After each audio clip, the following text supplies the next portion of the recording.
Economics का दूसरा chapter है राज्य एवं राष्ट्र की आय। इसका पहला ऑब्जेक्टिव है कि भारत में किस राज्य की प्रति व्यक्ति आय सर्वाधिक है। बिहार, पंजाब, हरियाणा, गोवा। गोवा। Option D. तो गोवा की जो प्रति व्यक्ति आय है सबसे अधिक है।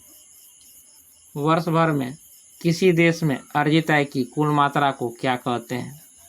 प्रति व्यक्ति आय, औसत आय, राष्ट्रीय आय, इनमें से कोई नहीं। राष्ट्रीय आय।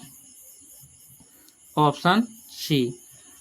अब हम अगले ऑब्जेक्टिव को देखेंगे। 1921 में सरकार द्वारा गठित राजस्व आयोग के अध्यक्ष कौन थे। इब्राहिम रहीमतुल्ला, जे.एम. कीन्स, जमशेदजी टाटा, घनश्याम दास बिरला।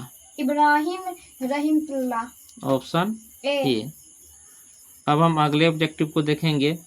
निम्न में किस विधि के अंतर्गत उत्पादित अंतिम वस्तुओं के मूल्य जोड़कर राष्ट्रीय आय की गणना की जाती है। आय विधि, व्यय विधि, मूल्य योग विधि, इनमें से कोई नहीं। मूल्य योग विधि। Option C. अब हम अगले ऑब्जेक्टिव को देखेंगे। भारत की राष्ट्रीय आय का सर्वप्रथम अनुमान किसने लगाया। महात्मा गांधी, जवाहरलाल नेहरू, सरदार पटेल, दादा भाई नौरोजी। दादा भाई नौरोजी। Option D. अब हम अगले ऑब्जेक्टिव को देखेंगे। भारत के सकल घरेलू उत्पाद में किस क्षेत्र का योगदान सर्वाधिक है। कृषि क्षेत्र, औद्योगिक क्षेत्र, सेवा क्षेत्र, इनमें से कोई नहीं। सेवा क्षेत्र। Option C. अब हम अगले ऑब्जेक्टिव को देखेंगे। निम्नलिखित में कौन हमारे रहन सहन के स्तर को प्रभावित करता है। राजकीय आय, राष्ट्रीय आय, प्रति व्यक्ति आय, इनमें से कोई नहीं। प्रति व्यक्ति आय। Option C. अब हम अगले ऑब्जेक्टिव को देखेंगे। भारत में वित्तीय वर्ष कहा जाता है 1 जनवरी से 31 दिसंबर, 1 जुलाई से 30 जून, 1 अप्रैल से 31 मार्च, 1 सितंबर से 31 अगस्त। 1 अप्रैल से 31 मार्च तक। Option C. बिहार के किस जिले का प्रति व्यक्ति आय सर्वाधिक है। पटना, गया, शिवहर, नालंदा। पटना। ऑप्शन ए।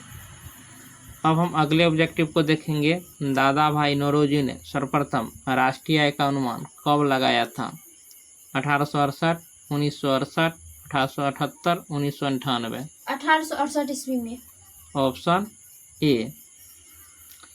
प्रत्यक्ष कर के अंतर्गत निम्न में से किसे शामिल किया जाता है। आयकर, उत्पाद कर, बिक्री कर को। आयकर। ऑप्शन ए, आयकर। अब हम अगले ऑब्जेक्टिव को देखेंगे। सन 2008-9 के अनुसार भारत की औसत प्रति व्यक्ति आय है 22,553, 25,494, 6610, 54,850। 25,494 रुपये। Option B. अब हम अगले ऑब्जेक्टिव को देखेंगे। उत्पादन एवं आय गणना विधि आर्थिक दृष्टिकोण से है क्या है। सहज है, वैज्ञानिक है, व्यवहारिक है, इनमें से सभी हैं। इनमें से सभी। Option D. अब हम अगले ऑब्जेक्टिव को देखेंगे। कार्यों के बदले में जो पारिश्रमिक मिलता है उसे कहते हैं व्यय, आय, पूंजी, इनमें से सभी। आय। Option B. अब हम अगले ऑब्जेक्टिव को देखेंगे। बिहार में किस जिले की प्रति व्यक्ति आय सबसे कम है। नालंदा, रोहतास, सिवान, शिवहर। शिवहर। Option D. बिहार की अर्थव्यवस्था में प्राथमिक क्षेत्र का मुख्य अंग है निर्माण, कृषि, परिवहन, व्यापार। कृषि। Option B. बिहार में प्रति व्यक्ति गरीबी से गुजर रही है 41.4%, 42.3%, 51.4%, 61.4%। 41.4%। Option A.